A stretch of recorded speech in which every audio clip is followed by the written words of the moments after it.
당신이 찾던 무서운 이야기 고비의 TV.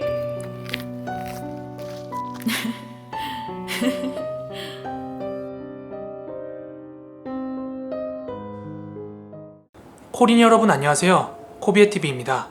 오늘 준비한 무서운 이야기는 여러분들이 그토록 기다리고 기다리시던 제가 송정해수욕장에 갔을 때 라이브 방송이 꺼진 뒤에 카메라 밖에서 제가 직접 겪은 실제 이야기를 풀스토리로 들려드리겠습니다. 오늘 이야기는 인터넷 썰도 아니고 제보 썰도 아니고 제가 직접 겪어온 이야기입니다. 그리고 이 영상 보시기 전에요, 여기 이 영상 먼저 보고 오시는 걸 추천해드릴게요. 그럼 오늘의 이야기 바로 시작하도록 하겠습니다.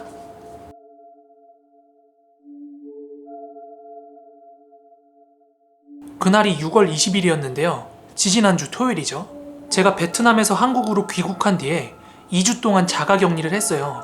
그리고 그 자가격리가 해제된 날이 6월 19일 금요일이었습니다. 그런데 제가 베트남에 있을 때부터 여러 번 말씀을 드렸지만 제가 한국에 들어오면 바닷가 근처 살아보고 싶다고 말씀을 드리면서 어디에 살지 후보군을 정해놓고 고민을 하다가 결국에는 부산으로 결정이 났는데요. 하지만 제 본가가 서울이기 때문에 부산에 방을 차분히 구하겠다고 서울부터 부산까지 여러 번 왔다 갔다 하면서 방을 구하기엔 부담이 됐어요.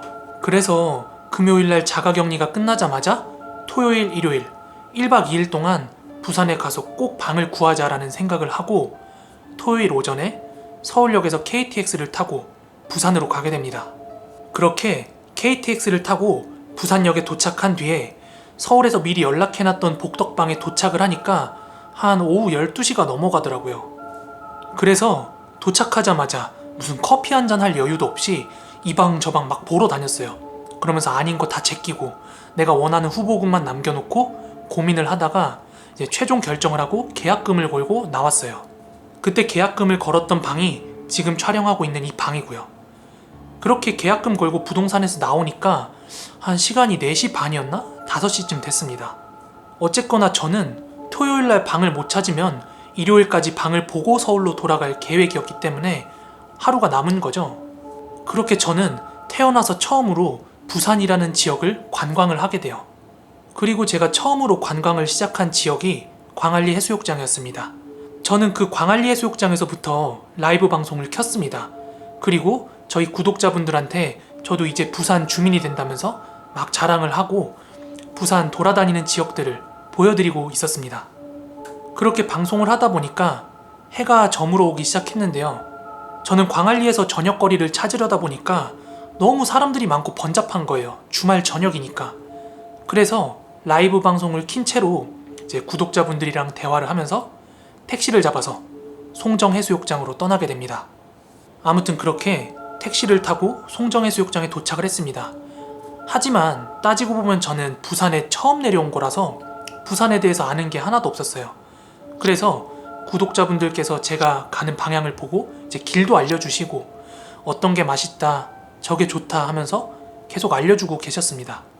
그래서 구독자분들 덕분에 맛있는 식당도 잘 찾아가서 저녁 식사를 마무리했습니다. 그리고 본격적인 이야기는 지금부터 시작입니다.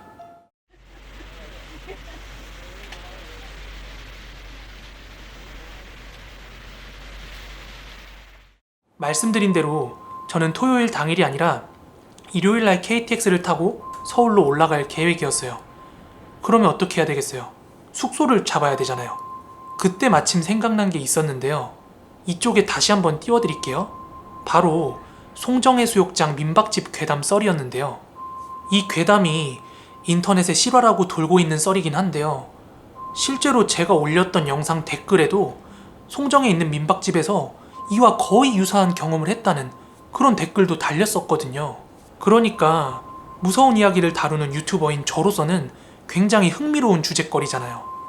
그래서 시청자분들과 이야기하면서 그 민박집에서 내가 한번 자보겠다 얘기가 나왔어요. 저는 그때 생각을 했죠.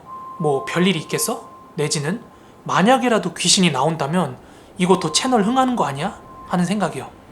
그런데 문제는 그 괴담 속에 나온 민박집이 어딘지 알 길이 없는 거예요. 뭐 송정에 민박집이 한두 개가 있는 것도 아니고요. 그러던 중에 그 라이브를 시청하고 있던 한 시청자분께서 그 민박집 안다고 길을 알려주시기 시작하는 거예요. 저는 라이브를 전문으로 하는 스트리머가 아니기 때문에 방송용 폰, 모니터링용 폰 이렇게 막 2개 들고 다닐 여유가 없어요. 그냥 제 폰 들고 방송을 하는 건데요.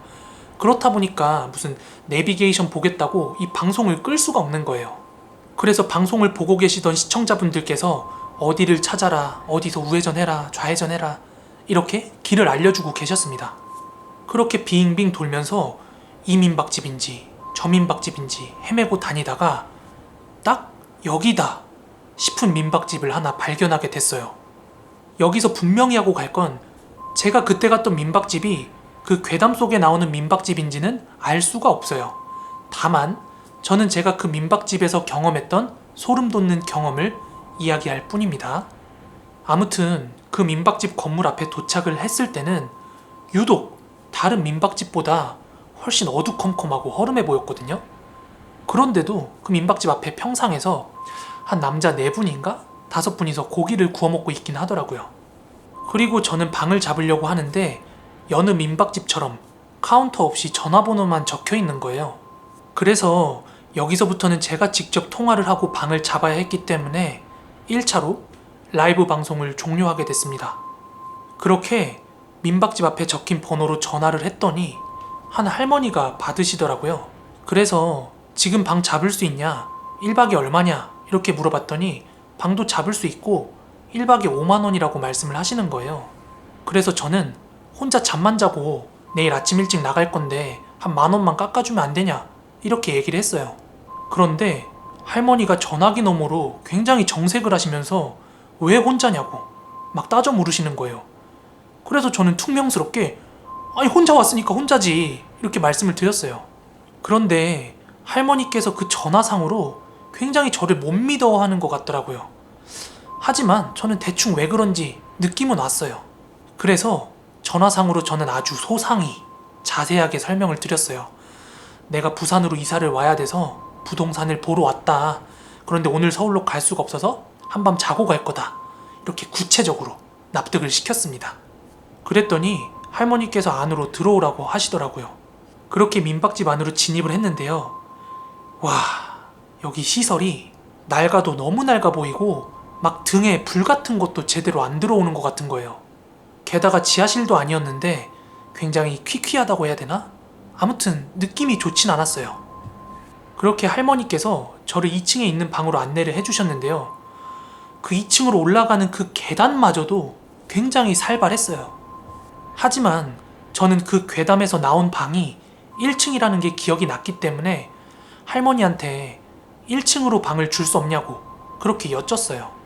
그랬더니 할머니께서 잠깐 머뭇거리시더니 줄 순 있는데 혼자 자기엔 방이 좀 클 것 같다 이러시더니 이내 괜찮다면 그냥 가자고 하면서 1층으로 저를 다시 안내를 해주셨거든요.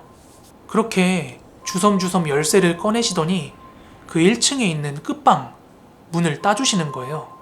와, 그런데 제가 컨텐츠 때문에 오긴 왔는데 도대체 이 방을 얼마나 오랫동안 비워놨던 건지 문을 열자마자 배 까고 누워있는 바퀴벌레들이 있었고 다 망가져가지고 작동이 되는지도 모르겠는 그 벽걸이 에어컨 밑으로 어마어마한 날벌레 시체들이 퍼져 있었어요. 그 와중에 괴담에서처럼 싱크대며 에어컨이며 TV며 있을 건 다 있더라고요. 작동이 되는지는 제가 안 켜봐서 모르겠습니다만 아무튼 그렇게 민박집 방으로 들어오고 나서 할머니께서는 방 어질르지 말고 저쪽에 있는 이불 하나만 피고 자라 말씀을 하시고는 한마디를 덧붙이셨는데요. 그런데 이 방 돈 아무리 많이 줘도 혼자 오는 사람들한텐 방 안 줘. 이렇게 말씀을 하셨는데 이유는 여러분들이 아시듯 극단적인 선택을 할까봐서예요. 하지만 저는 부산에 방을 보러 왔다고 하고 얼굴이 순하게 생겨서 그렇게 방을 준 거다 라고 말씀을 하시고는 곧 수건을 가져다 주겠다면서 나가시더라고요. 나가시면서 꼭 방문 잠그고 있으라고 그렇게 말씀하시네요. 그래서 저는 방문을 닫고 잠궜어요. 그 다음에 저는 다시 핸드폰으로 라이브 방송을 켰습니다. 그때 라이브 시청하신 분들은 그 방의 컨디션을 잠깐 보셨을 거예요. 그 누런 장판에 우리 흔히 알고 있는 장급 여관 바닥 같은 그런 느낌이었어요. 그런데 솔직히 저 그때 현타 오지게 왔어요. 제가 라이브로 뱉은 말이 있고 궁금해서 들어오긴 들어왔는데 귀신이고 뭐고 방 상태가 제가 거기서 잤다가 병 걸릴 것 같은 거예요. 아무튼 제가 방송을 킨 지 한 2분인가 3분 정도 지났을 때였어요. 할머니께서 문을 두드리시더라고요.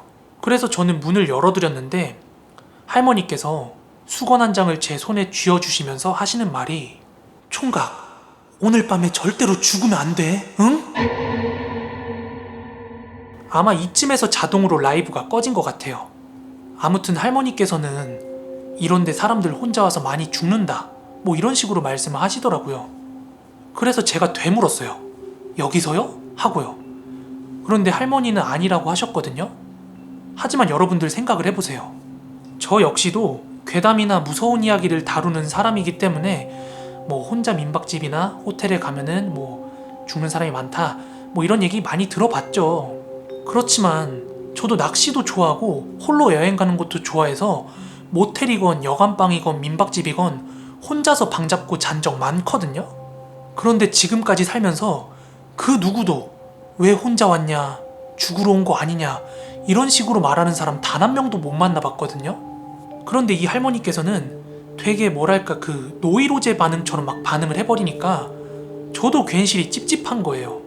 어쨌든 저는 그 방에서 라이브를 켜고 밤새도록 저희 구독자분들이랑 무서운 얘기도 하고 막 놀려고 했는데 더 이상 라이브 진행이 안 되니까 그 방에서 잘 이유가 사라진 거예요.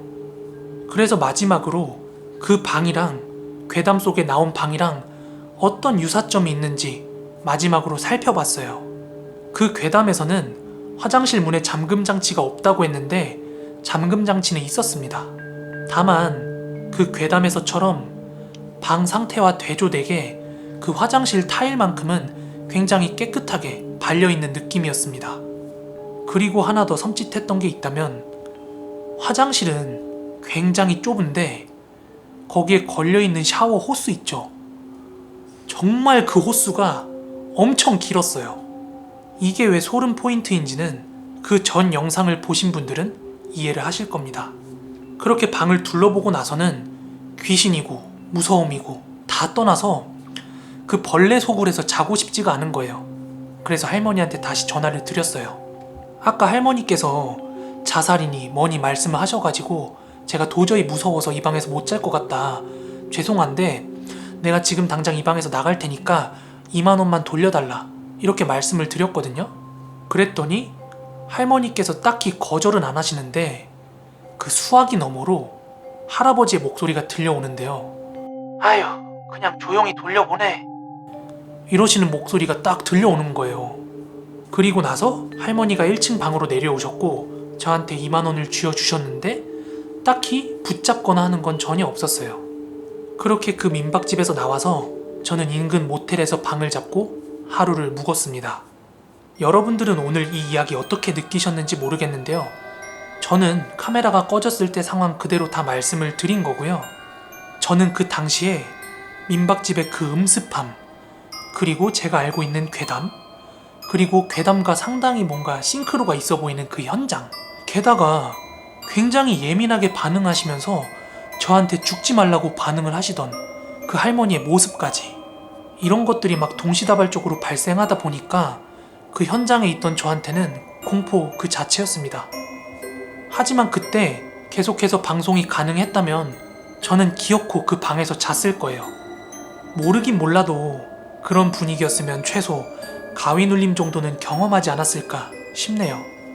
오늘 이야기는 여기까지고요. 부디 여러분들의 궁금증이 풀리셨길 바랍니다. 저는 내일 더 무서운 이야기로 찾아오도록 할게요. 모두 좋은 밤, 좋은 아침 되세요. 감사합니다.